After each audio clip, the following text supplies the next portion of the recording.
Let's bring in Justin Tupper. He is the president of the U.S. Cattlemen's Association. Mr. Tupper, I appreciate your being here. You said you don't put America first by putting U.S. cattle producers last. How does this impact cattle ranchers in this country?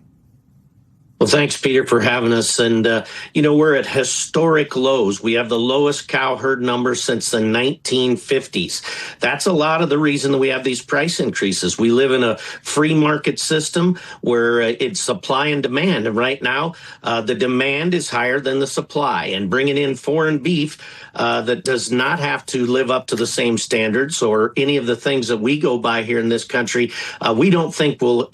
One of two things will not bring down the price of beef in the store, and it's not going to help the ranchers to increase their herds. It takes 3 years once a calf is born for her to get into the production system to raise more beef to put back into the chain. So we definitely respectfully disagree that we don't think that bringing in this foreign beef is going to help at all. President Trump continues to say that he loves farmers. We've seen him across the country. I've traveled to a lot of those stops, including states like your own. But have you seen that reflected in his policies? Well, they're working to try and open up some grazing lands and doing different things. But again, it's a simple free market system. We believe beef is especially American beef, the safest, best protein on the planet. You look at a pound of ground beef, costs about the same as a bag of potato chips or your morning latte or any of those things. We think inflation is high.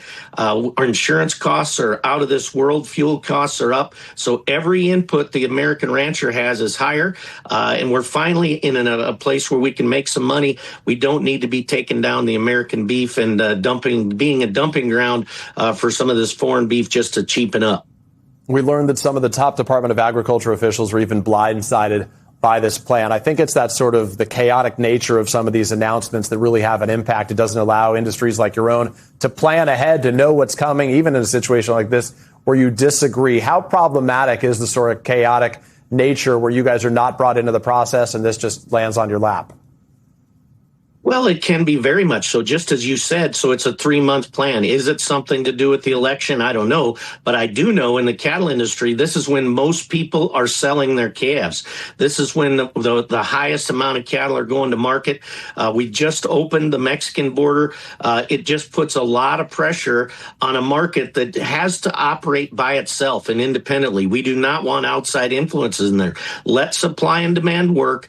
Make sure that we get to put the safest, best protein on the planet on the consumer's plate, and we want it to be labeled. That's another thing in the farm bill we're working on is MCOOL, trying to get this beef labeled so the consumer knows where it comes from. Exactly where it's coming from. Yeah, if I can't ask you, Mr. Tupper, quickly here, have you represent the cattle farmers community broadly here. Are you hearing from members of that community a dissatisfaction with the president? The way that most people communicate their message to Washington is in the way they vote. Has this changed people's view of the president? Has it eroded some of his support there, or is the support as strong as ever?